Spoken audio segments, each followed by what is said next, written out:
3 de setembro de 1942, Mar da Salomão. Um amanhecer cinzento que parecia não querer nascer.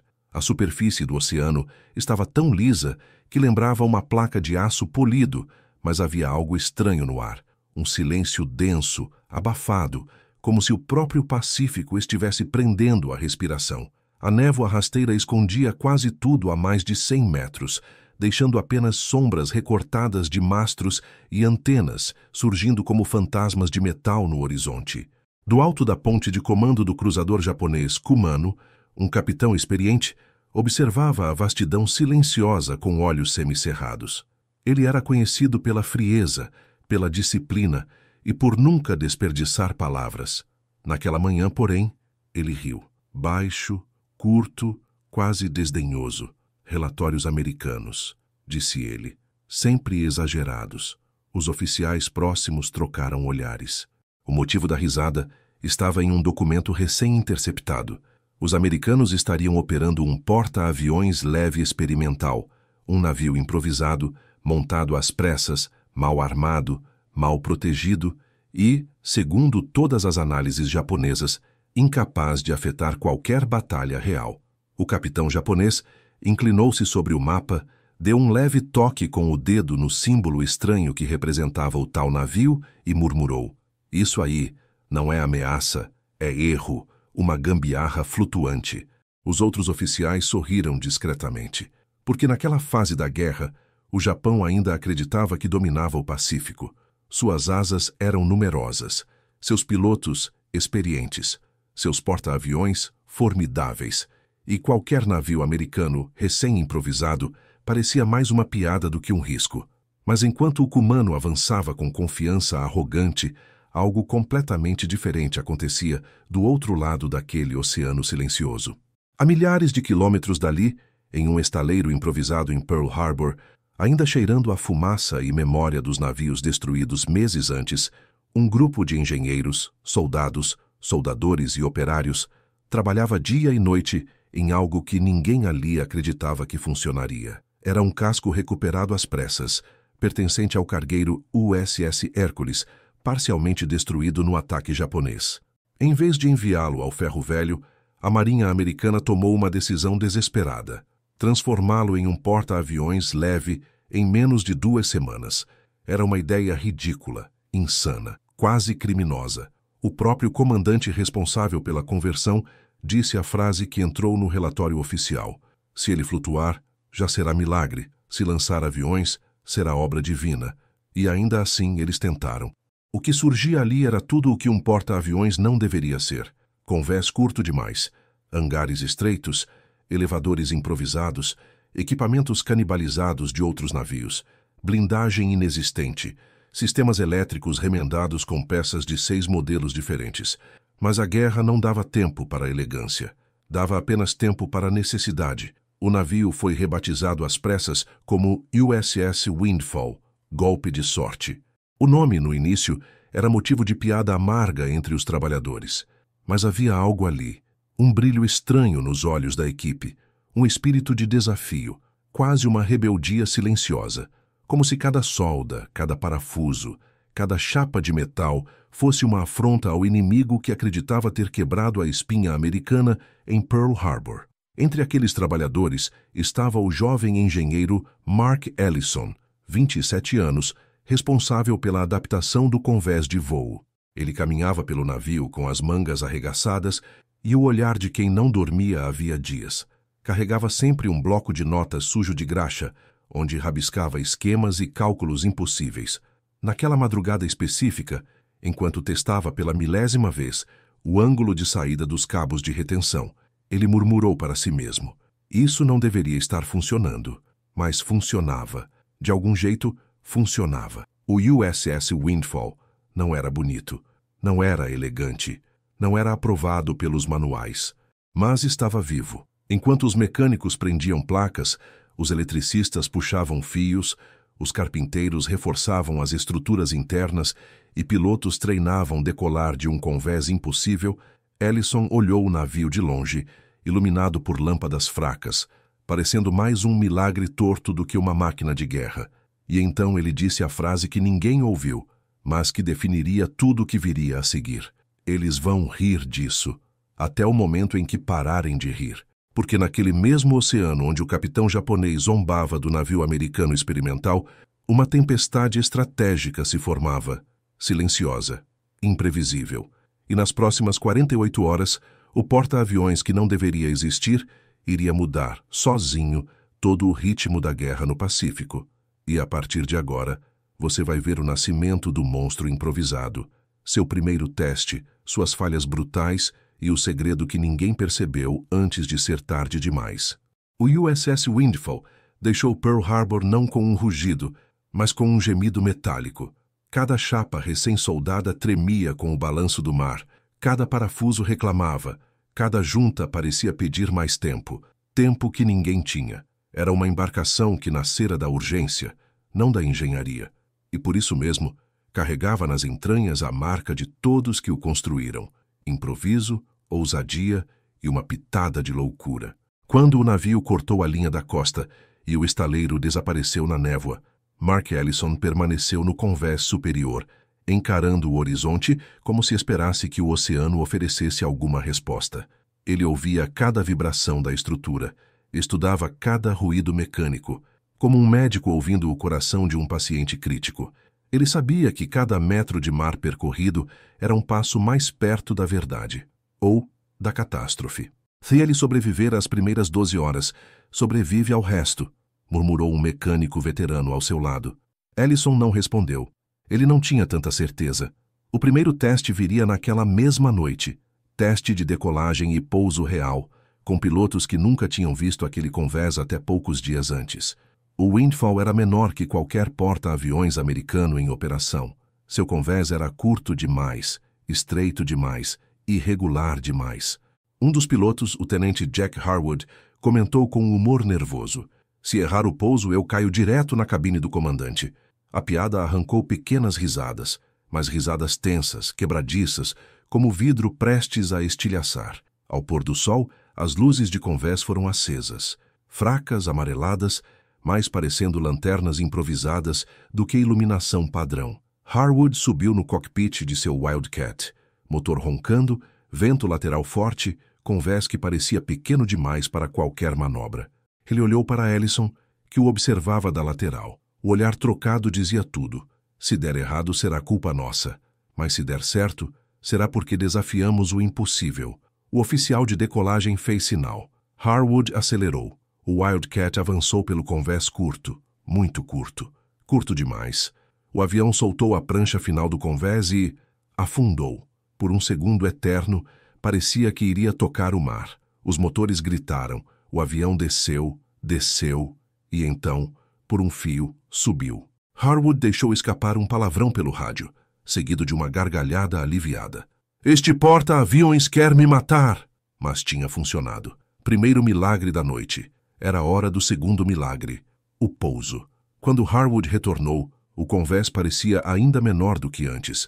O navio balançava, o vento cruzado aumentara e os cabos de retenção tinham sido instalados às pressas. O piloto alinhou, respirou fundo e iniciou a aproximação. Os motores reduziram, as rodas tocaram o convés e a aeronave derrapou. O gancho não enganchou no cabo 1, nem no cabo 2, nem no 3, mas no cabo 4, o último, ele finalmente prendeu. O impacto foi tão forte que o avião parou quase de lado. Um dos cabos estourou. Mola voou. 2 mecânicos se jogaram ao chão para não serem decapitados. E quando o Wildcat finalmente ficou imóvel, o silêncio tomou conta do convés. Depois a explosão de gritos.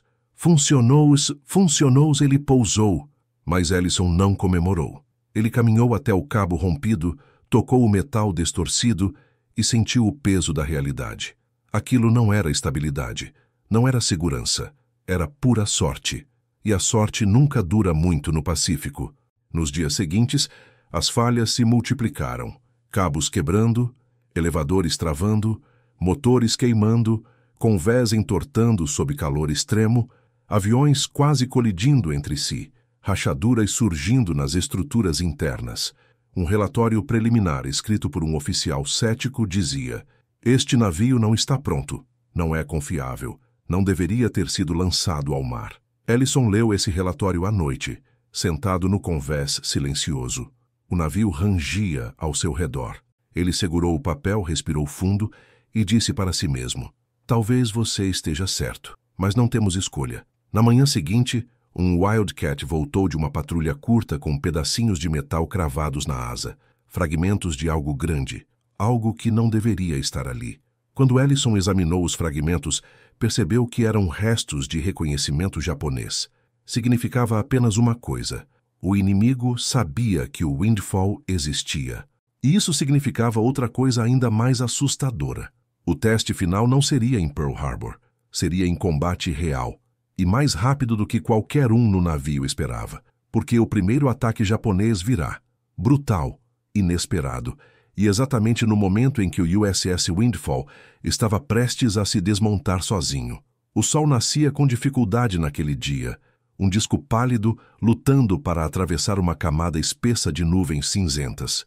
O Pacífico parecia inquieto, com pequenas ondas se chocando contra o casco do estreante USS Windfall, como se o oceano inteiro estivesse impaciente.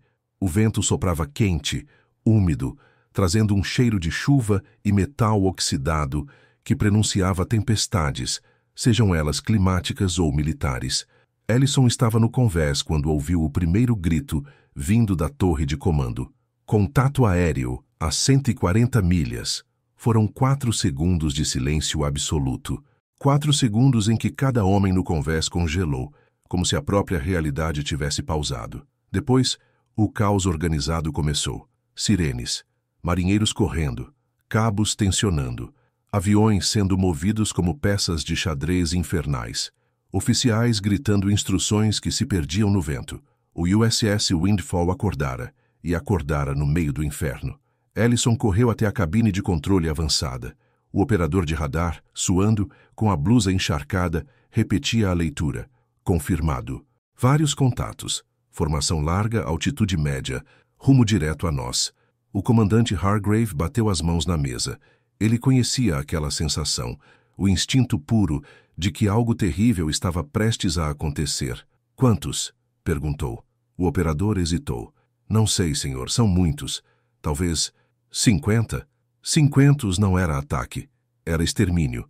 Hargrave virou-se para Ellison. Seu navio está pronto para isso? O silêncio de Ellison disse tudo. Não estava. Não mesmo. Mas nenhum navio está pronto quando a morte vem do céu. O vento aumentou.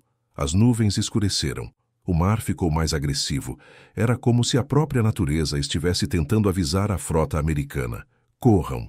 O ataque inimigo se aproximava rápido demais. O alarme de decolagem soou. Harwood, o piloto que quase se esborrachara no teste inicial, correu para o cockpit. Ele subiu na aeronave com um sorriso tenso. Convés curto, navio improvisado, ataque japonês. Acho que eu vou morrer num palco apropriado. Ellison segurou o braço dele por um instante. Não morra. Não hoje. Harwood piscou. Só se o convés ajudar. O avião foi alinhado. O vento soprava lateralmente. O navio balançava demais. Nada ali era apropriado para decolagem. Mas era isso ou abandono. Hargrave gritou. Lançar! O Wildcat avançou. O convés curto pareceu ainda mais curto que no dia anterior. O avião saltou, mergulhou, afundou e novamente por milagre subiu. Harwood soltou uma risada desesperada pelo rádio.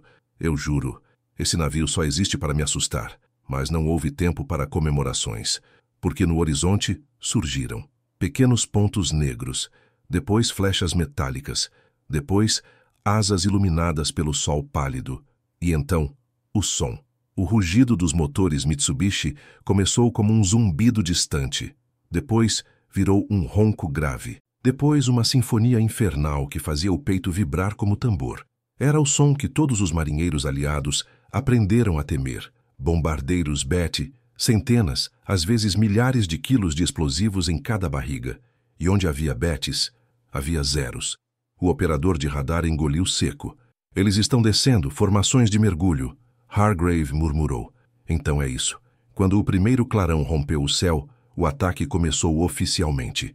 Um Betty mergulhou direto sobre o destroyer mais próximo. Os artilheiros dispararam desesperados, mas o bombardeiro parecia dançar entre os tiros. Uma bomba soltou-se com precisão matemática.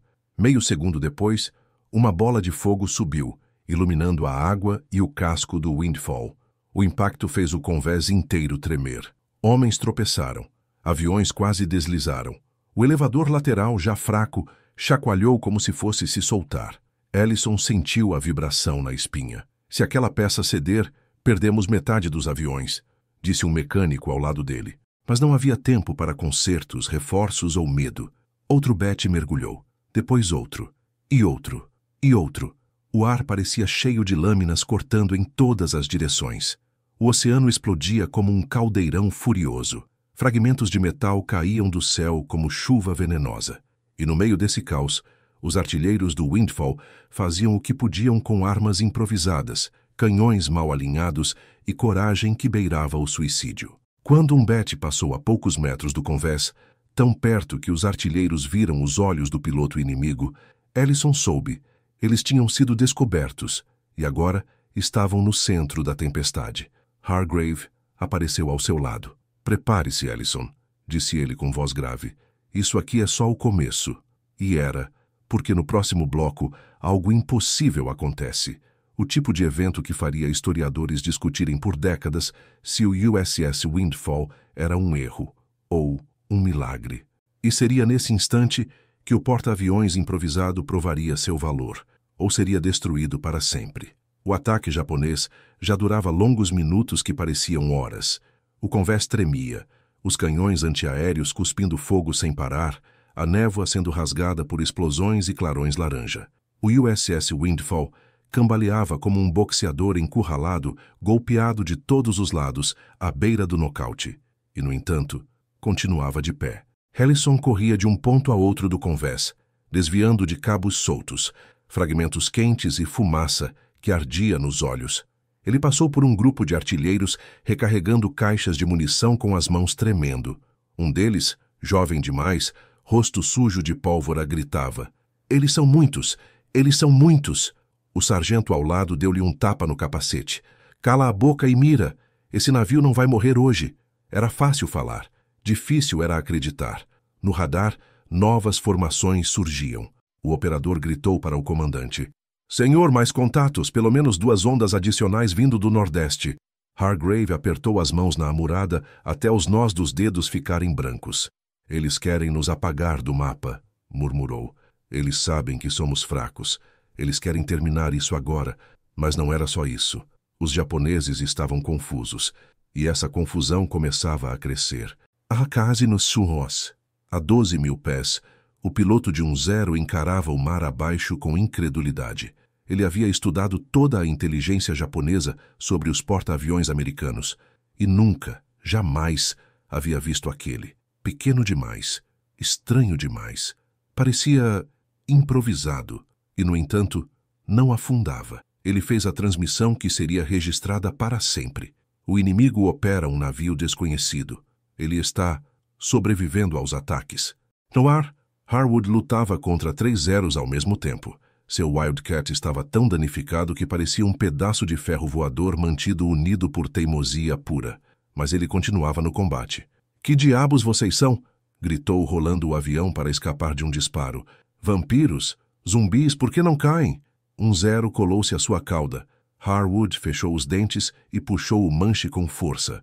Manobra arriscada, manobra suicida, manobra típica de Harwood. O Zero passou direto. Harwood disparou. As balas cortaram a asa do caça-inimigo. O japonês perdeu altitude e caiu no mar em espiral.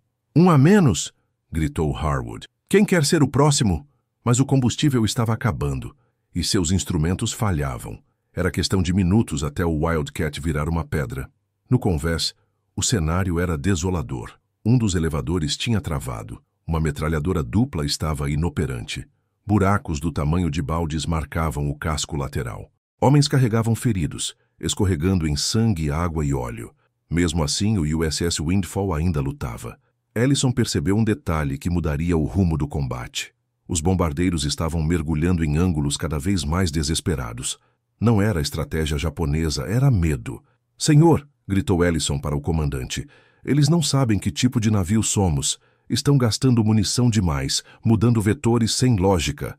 Hargrave arregalou os olhos. Eles acham que somos uma armadilha. E era verdade. O Windfall, com tamanho estranho, comportamento incomum e resistência absurda, parecia uma isca americana projetada para confundir pilotos japoneses. O inimigo começava a cometer erros, e naquele instante, tudo mudou. Um Bat surgiu baixo demais, muito baixo. Seus motores rugiam como touros furiosos. Ele vinha alinhado para soltar uma bomba de 1000 libras direto no convés central. Ellison sabia que, se aquela bomba atingisse o navio, o Windfall acabaria ali. Os artilheiros dispararam desesperados, mas erraram. O bombardeiro continuou vindo. A mira era perfeita. A morte era inevitável. Até que um estrondo surgiu do lado oposto. O elevador lateral, aquele elevador que os engenheiros disseram que seria perigoso, se soltou pela metade devido aos danos acumulados. Ele caiu meio metro. A bomba do Bat, ao ser liberada, atingiu esse mesmo elevador solto. O impacto alterou seu vetor apenas o suficiente para fazê-la quicar no convés, deslizar e explodir no mar, levantando uma coluna monstruosa de água. A tripulação inteira ficou em silêncio absoluto por 3 segundos. Depois, alguém gritou: "O elevador nos salvou!" Outro respondeu: "A gambiarra funcionou!" E outro: "Esse navio é maldito." Não era maldição, era destino, era acidente, era milagre, mas acima de tudo, era a sobrevivência improvável transformada em arma psicológica. Os japoneses viram aquilo de cima. Um piloto relatou: "O navio inimigo desviou uma bomba de forma impossível. Não compreendemos." Não havia o que compreender. Era sorte, era caos, era o improvável acontecendo repetidamente. Ellison olhou para o convés destruído, respirou fundo e sussurrou: Talvez este navio realmente não devesse existir." Hargrave respondeu: "É por isso que ele está aqui. Mas o que viria no próximo bloco não seria um acidente, não seria sorte, não seria milagre. Seria o momento em que o USS Windfall faria algo que nenhum engenheiro imaginou. Um movimento tão ousado, tão absurdo, que entraria para a história naval. E seria esse movimento impossível o responsável por virar a batalha inteira. O USS Windfall estava à beira do colapso. As chapas laterais vibravam com cada explosão. O convés estava parcialmente destruído e a fumaça negra que subia dos elevadores queimados fazia o navio parecer um fantasma errante. Mas enquanto o caos dominava ao redor, o comandante Hargrave encarava algo que ninguém imaginou ver naquele dia: uma chance. O radar improvisado do navio, pequeno, instável, com alcance limitado, mostrava um padrão incomum. Os bombardeiros japoneses estavam reorganizando o ataque, não mais em múltiplos vetores. Agora vinham todos de um único corredor de aproximação, o leste. Hargrave franziu o senho. "Eles estão concentrando tudo em um único mergulho?" murmurou. Ellison correu até ele, sujo de óleo, com um corte atravessando a sobrancelha. "Senhor, eles acham que estamos prestes a afundar. Estão trazendo toda a força para um golpe final." Hargrave entendeu imediatamente. Se aquele golpe acertasse, seria o fim. Se errasse, seria a primeira vez na história que um navio experimental derrotaria uma força aérea inteira sozinho. "Qual distância?" perguntou o comandante. 10 milhas e fechando rápido.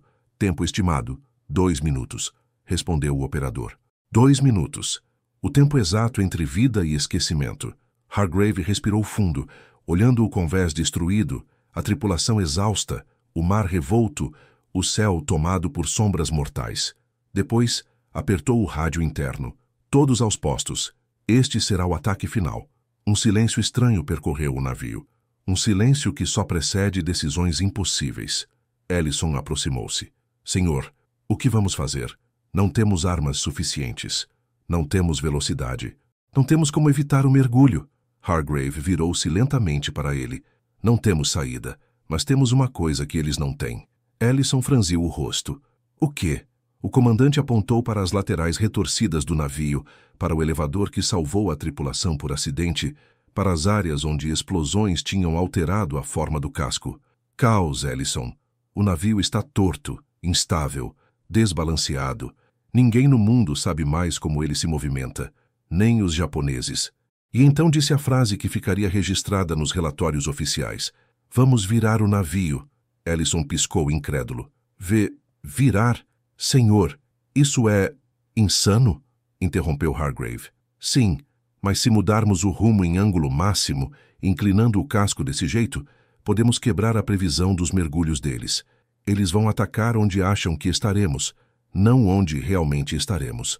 Como no radar do Halcyon, sussurrou Ellison, lembrando outra história improvável. Exatamente, disse Hargrave. Mas desta vez não é um erro de radar, é um erro de engenharia. Nosso navio é imprevisível porque não deveria existir. Foi o suficiente. Hargrave pegou o microfone e bradou. Preparem-se! Curva máxima para Boreste! Agora! O navio gemeu como se estivesse prestes a se partir ao meio. As lâminas internas rangiam. As chapas se entortavam ainda mais, mas ele virou. E virou rápido. Rápido demais para qualquer cálculo japonês. Já assim, no céu, a última onda japonesa mergulhava com precisão milimétrica. Pelo rádio inimigo, pilotos gritavam coordenadas. Alvo alinhado, distância curta, mergulho final. E então, tudo desmoronou. Porque no momento exato do mergulho, o USS Windfall mudou de posição de forma brusca, quase antinatural. O navio apareceu onde não devia estar e desapareceu de onde deveria estar. Os Betes mergulharam no vazio. Bombas caíram no mar, explodindo como furacões submersos. 2 bombardeiros colidiram ao tentar corrigir o mergulho.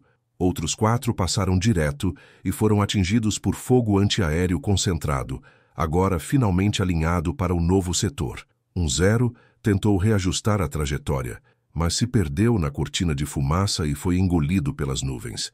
A manobra havia transformado o navio mais frágil da frota no alvo mais difícil do Pacífico, e os japoneses simplesmente não conseguiam entender. Quando o último avião se retirou, mancando como um animal ferido, o silêncio caiu sobre o mar. Os homens do Windfall se entreolharam sem acreditar. Alguns começaram a rir, outros desmoronaram, sentando-se no chão, respirando fundo. Muitos choraram. Hargrave apoiou-se na amurada exausto. Ellison aproximou-se ainda ofegante. Senhor, como chamamos isso? Hargrave sorriu com o rosto marcado por fuligem e suor. Chamamos de vitória, Ellison. Uma vitória que não era para existir, assim como este navio. E assim se registrou na história. O porta-aviões improvisado que derrotou uma força aérea inteira. O navio criado para ser descartado, que virou o jogo em 48 horas,